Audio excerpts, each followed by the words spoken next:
Alright, let's do this.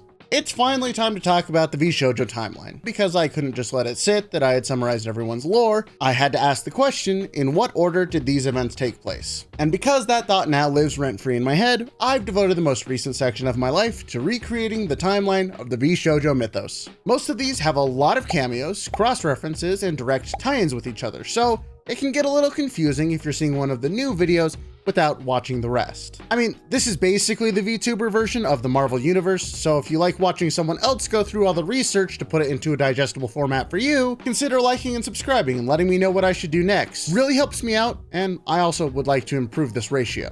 With that disclaimer out of the way, let's start at the beginning, when the universe was created.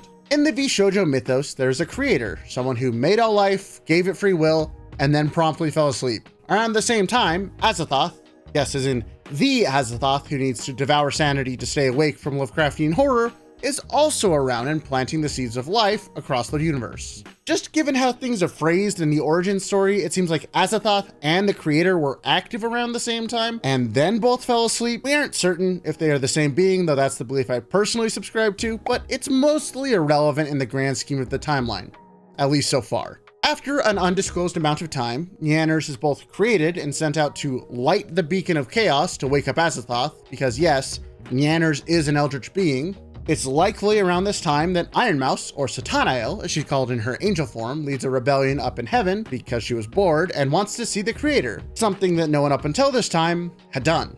Ultimately, she was successful, but upon seeing the creator, got kicked down to hell and had her memory of that day taken from her, alongside thousands of other angels, including Booby. Ironmouse was also sealed in a box that robbed her of her senses as punishment, and I want to mention that Nazuna was in heaven during this rebellion, but didn't fall down to earth until much later. Unfortunately, we still don't have her full story. Booby was rather dissatisfied with his new life down in hell, so he decided to conquer it, and did pretty well considering he gained control of everything except Limbo. He ended up relying on an ancient prophecy to find more power, which resulted in him breaking Ironmouse out of her prison, and then using her power to unite all the armies and finally succeed in conquering all of hell. While this rebellion and subsequent conquering of hell was going on, Nyanners had been wandering around space, meeting up with Goro, and eventually arriving at Earth sometime around the Empire of Babylon. At least that's the closest match I could find based on a few screens of clothing and architecture we see in her video. She immediately began to drain people of their sanity, but didn't seem like she was in that much of a hurry to light the beacon or whatever other mission Azathoth had given her. She kept up this behavior for a few hundred, maybe 1,000 years, and met Ironmouse in the interim, who tried to be her friend. We know this was after her escape from the box and likely after the conquering of hell, as she did rule it for a time before once again growing bored and beginning to explore Earth and its humans. Nyanners rejected this offer, continuing to drain humans of their sanity until she was confronted by Vebe and Haruka. She ended up losing that fight and getting sealed away, but as a last-ditch FU, she cursed Vebe, turning into her succubus, sealing her memories and beginning a 2,000-year-long slumber buried under the ice in Siberia.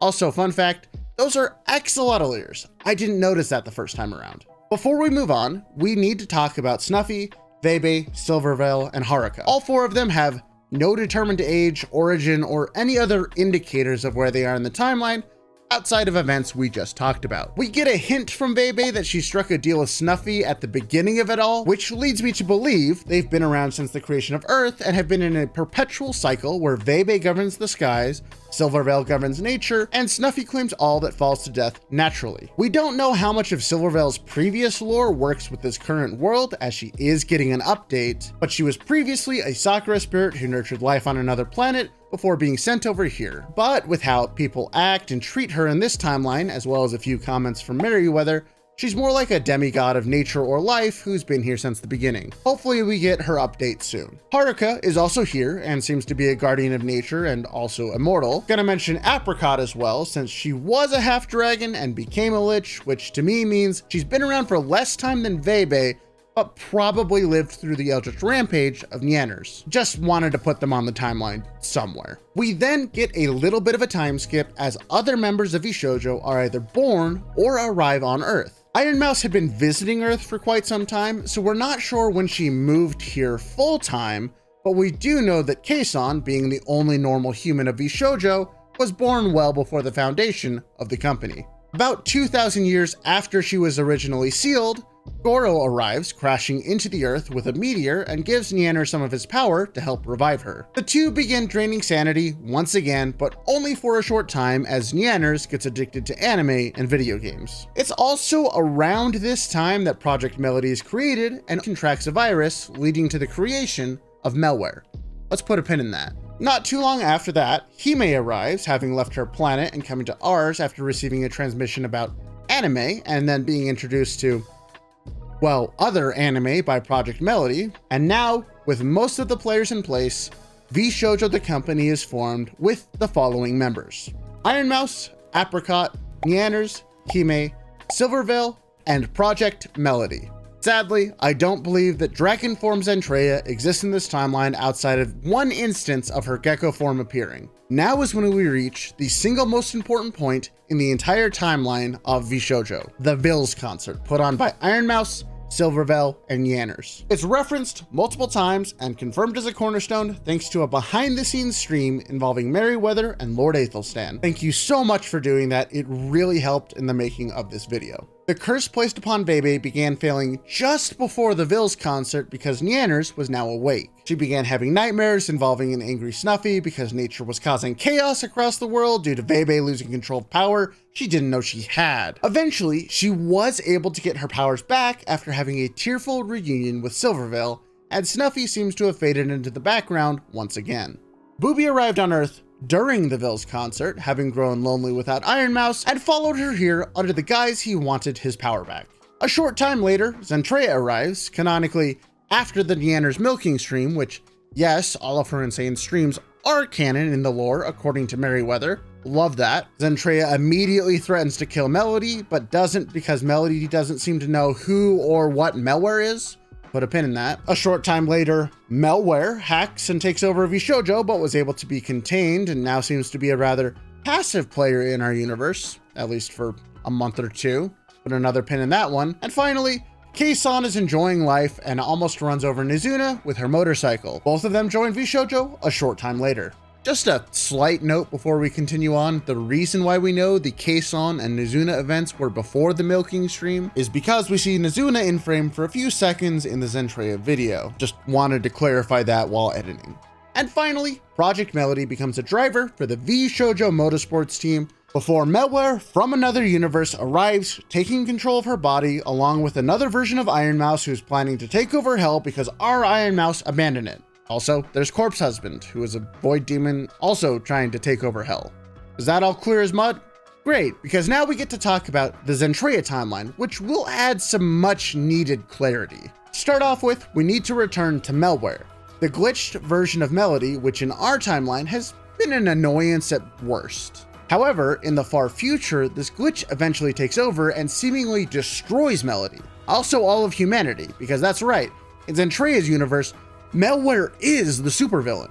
She's managed to kill nearly all the members of Vshojo, as well as the entire human race. Apricot is still around though. In a last-ditch effort to save humanity, Zentreya and the professor steal time travel data and send Zentreya back in time to stop malware from taking over. It's revealed, however, that time travel doesn't change the past, it just creates a new timeline. So that's the crazy thing.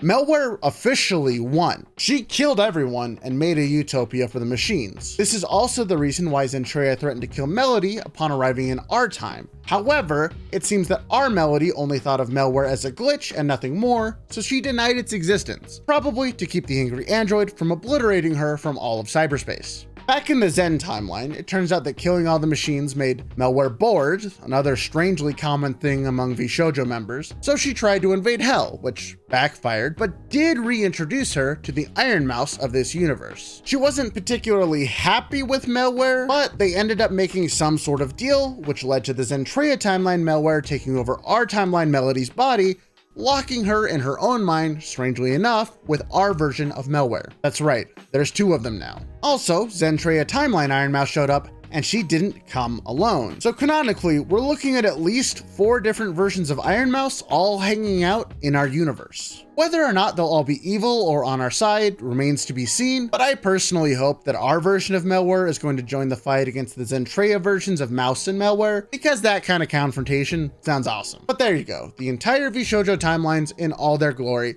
up to the Race Queen Mel lore video. There's a lot of cameos in these videos which may or may not have specific implications. People like Nina, the Lexian boys of Nijisanji, Mori Calliope, Saikuno, and many others.